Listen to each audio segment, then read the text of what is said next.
శాంతి భద్రతల పరిరక్షించే క్రమంలో పోలీసుల పాత్ర ఏ విధంగా ఉంటుందో డాగ్ స్క్వాడ్ పాత్ర కూడా అదే విధంగా ఉంటుందని చెప్పుకోవచ్చు. సో ప్రస్తుతం ఆదిలాబాద్ హెడ్ క్వార్టర్స్లో తారా అనే డాగ్ రిటైర్మెంట్ ప్రకటించడం జరుగుతుంది. సో మనం ప్రస్తుతం విజువల్స్లో కూడా చూపెట్టడం జరుగుతుంది. ఈ డాగ్ స్క్వాడ్ని రిటైర్మెంట్ కూడా అధికారులు ప్రకటించడం జరుగుతుంది. దీని వయసు దాదాపుగా ఇప్పుడు 12 సంవత్సరాలు కూడా ఈ డాగ్ ఉంటుందని చెప్పుకోవచ్చు. సో ఏదైతే పేలుడు పదార్థాలు కావచ్చు, విఐపీలకు సంబంధించిన స్టేజ్ల పైన కూడా ఈ డాగ్ స్క్వాడ్ కీలక పాత్ర పోషిస్తుందని చెప్పుకోవచ్చు. ఈ డాగ్ స్క్వాడ్ని కూడా మనుషులకు ఎట్లయితే రిటైర్మెంట్ ప్రకటిస్తారో ఈ డాగ్ని కూడా అధికారులు ఇక్కడ రిటైర్మెంట్ కూడా ప్రకటించడం జరుగుతుంది. మనకు అందుబాటులో అధికారులు ఉన్నారు. సో మాట్లాడించే ప్రయత్నం చెప్పండి. ఏదైతే తారా రిటైర్మెంట్ కూడా ప్రకటించడం జరుగుతుంది. సో తారా వయసు ఎంత ఉండబోతుంది? సో తారాని ఎప్పుడు తీసుకొచ్చారు? ఇది 2013లో తీసుకొచ్చారు ఇక్కడికి. ఇది ఎక్స్ప్లోజివ్ డాగ్ అండి. ఇది పేలుడు పదార్థాలలో ప్లస్ విఐపీస్ ప్రోగ్రామ్స్లలో ఏదైనా విఐపీ మూమెంట్స్ ఉన్నప్పుడు కూడా ఇది మంచి నైపుణ్యత చూపించి ఆర్ఓపి డ్యూటీస్ కానీ, కల్వర్ట్ చెకింగ్ కానీ, స్టేజెస్ చెకింగ్ కానీ, ప్లస్ ఏదైనా విఐపీ వచ్చినప్పుడు అన్ని రకాలుగా ఇది మనకు పేలుడు పదార్థాలని గుర్తుపడుతుందండి. ప్లస్ ఇది ఇప్పుడు 12 years నడుస్తున్నాయి దీనికి. 12 years తర్వాత ఏజ్ అయిపోయింది. డాక్టర్స్ దీని డ్యూటీస్కు పదవి విరమణ చేయాలని చెప్పారు కాబట్టి ఇది 2 days బ్యాక్ దీన్ని పదవి విరమణ చేయించడం జరిగిందండి. సో రిటైర్మెంట్ ప్రకటించిన తర్వాత తారాని ఎక్కడికి తీసుకెళ్తారు? అసలు తారాని ఎక్కడికి తీసుకెళ్లారండి? ఈ డాగ్స్ రిటైర్మెంట్ అయిన తర్వాత కూడా మన దగ్గరే ఉంటాయి. దానికి సంబంధించినటువంటి ఫీడింగ్కు సంబంధించినటువంటి కానీ, మెడిసిన్ సంబంధించినటువంటి కానీ, గ్రూమింగ్ సంబంధించినటువంటి బిల్స్ కూడా మనకు గవర్నమెంట్ ప్రొవైడ్ చేస్తుంది. ఇక్కడికే దానికి ఫుడ్ కానీ ఏదైనా కానీ ఇక్కడికి మనకు బిల్స్ వస్తాయి. దానికి ఫుడ్ పెట్టేసి అది చనిపోయేంత వరకు కూడా దాన్ని మనకు సర్వీస్ ఇచ్చిన ఈ 12 years మనకు సర్వీస్ ఇచ్చింది కాబట్టి దాన్ని చనిపోయేంత వరకు కూడా మనం దాన్ని చాలా జాగ్రత్తగా, దానికి ఎలాంటి ప్రాబ్లం రాకుండా మనం దానికి చూసుకుంటామండి. సో రిటైర్మెంట్ ప్రకటించిన తర్వాత ఏదైతే మనుషులకు గౌరవ వేతనము ఏదైనా ఇస్తారు, సో ఇట్లాంటి వాటికి ఏమైనా గౌరవ వేతనం కానీ ఎట్లా ఉండబోతుంది? అసలు గౌరవ వేతనం అంటే అట్లా అంటే ఏముండదండి. ఫస్ట్ నుంచి ఎప్పుడైతే మన డాగ్ స్క్వాడ్కి వచ్చిందో దాని ట్రైనింగ్ అయిన తర్వాత మన దగ్గరికి యూనిట్కి వచ్చిన నుంచి ఎలాగైతే దానికి ఎలాంటి ఛార్జెస్ వస్తాయో అలాంటి ఛార్జెస్ వస్తాయి. కాకపోతే ఏదైనా ఒకవేళ చనిపోయిన తర్వాత కూడా అధికార లాంఛనాలతోనే దానికి వీడుకోలు చేస్తాం మనం. సో ఈ ఏదైతే తారా కుక్కలకు సంబంధించిన బీడ్స్ ఏవైతే ఉంటాయో సామాన్య జనాలకు ఇంటి దగ్గర కానీ అట్లాంటివి ఏమైనా ఇస్తారా, లేకపోతే ఎట్లా?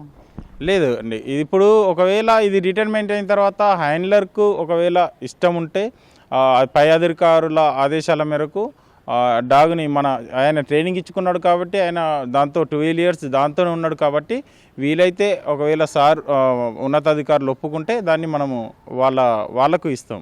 ఓన్లీ హ్యాండ్లరే తీసుకెళ్తాడు. సో తార లాంటి కుక్కల్ని కావచ్చు ఇంటిలో పెంచుకోవడానికి ఏమైనా పర్మిషన్స్ కానీ అట్లాంటివి ఏమైనా ఇస్తారా? ఎట్లా?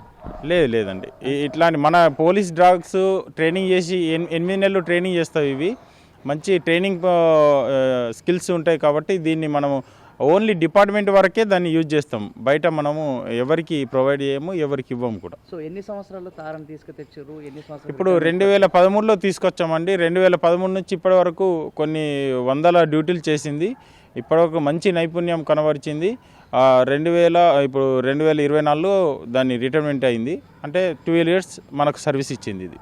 సో పోలీసుల పాత్ర ఏ విధంగా ఉండబోతుందో, ఏదైతే తార ఉందో రిటైర్మెంట్ అయిన తార కూడా ముఖ్యంగా విఐపీల స్టేజ్ల పైన కావచ్చు పేలుడు పదం కీలక పాత్ర తార యొక్క పాత్ర ఏ విధంగా ఉండే?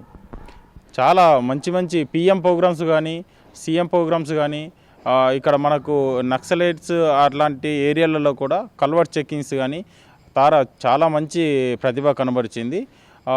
పిఎం ప్రోగ్రామ్స్ వీటిలలో కూడా మంచి స్టేజెస్ దగ్గర ఓన్లీ స్టేజెస్ అట్లా మెయిన్ మూమెంట్ విఐపి మూమెంట్ ఉన్న దగ్గర తారా మంచి మనకు డ్యూటీని ప్రతిభ కనబరిచింది డ్యూటీలో. సో తారా రిటైర్మెంట్ ప్రకటించడం జరుగుతుంది. సో ఎన్ని కుక్కలు ఇప్పటి వరకు ఇప్పుడు మరి ట్రైనింగ్ ఇవ్వబోతున్నారు? ఎట్లా ఉంది మన దగ్గర? టోటల్గా 1990 నుంచి స్టార్ట్ అయిందండి మన డాగ్ స్క్వాడ్. అప్పుడు ఒక 2 డాగ్స్తోనే ఎక్స్ప్లోజివ్ డాగ్స్తోనే స్టార్ట్ అయిన డాగ్ స్క్వాడ్ ఇప్పుడు 2024లో 9 డాగులతోని రన్ అవుతుంది.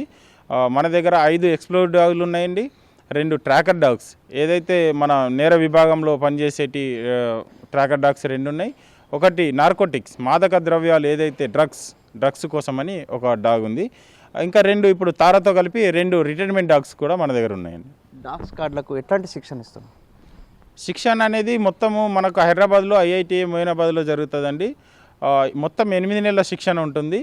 అందులో డాగ్స్ని మనకు చిన్న పప్పి ఇస్తారండి, 4 months 5 months పప్పీస్ ఇస్తారు. దాంట్లో మొత్తం 8 months ట్రైనింగ్లో 4 months లవ్ అండ్ ఎఫెక్షన్ ఉంటుంది, 2 months దానికి సంబంధించిన ఒబీడియన్స్ ఎలా చేయాలి, సెల్యూట్ కానీ ఒబీడియన్స్ ఉంటుందండి. ఒక 4 months దాని కేటగిరీ ఉంటాయి.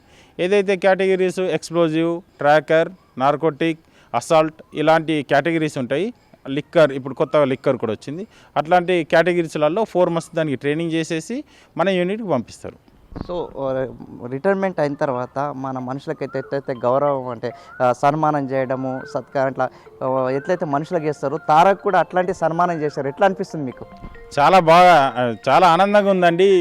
ఎందుకంటే మన డాగ్స్ని ఓన్లీ డాగ్ల కుక్కలు అనడం కూడా మేము అనము. ఎందుకంటే అంత రెస్పెక్టివ్గా వర్క్ చేస్తాయి. కొన్ని వందల మంది చేయని వర్క్ కూడా మన డాగ్ చేస్తుంది. కాబట్టి దానికి సన్మానం చేయడం మా అందరికీ చాలా ఆనందంగా ఉంది. ఎందుకంటే అది చేసిన డ్యూటీని మనము గొప్ప చెప్పుకోవడానికి ఇదొక మంచి అవకాశం లభించింది మాకు. So thank you so much. చూస్తున్నాం మనం ఏదైతే ఆదిలాబాద్ హెడ్ క్వార్టర్లో తారాను రిటైర్మెంట్గా ప్రకటించడం జరుగుతుంది. తారాను కూడా అధికారులు ఘనంగా సన్మానం కూడా చేయడం జరుగుతుంది. సో తారా ఏదైతే ఉందో డాగ్ స్క్వాడ్ విఐపికి సంబంధించిన భద్రత ప్రోగ్రాంలో కావచ్చు, అదేవిధంగా పేలుడుకు సంబంధించిన పదార్థాలు దాంట్లో కీలక పాత్ర పోషిస్తుందని చెప్పేసి అధికారులు చెప్తున్న నేపథ్యం అయితే కనిపిస్తుంది. కెమెరామెన్ భూమేష్తో సాయిలు, బిగ్ టీవీ, ఆదిలాబాద్ నుంచి. For more videos like this, subscribe Big TV channel.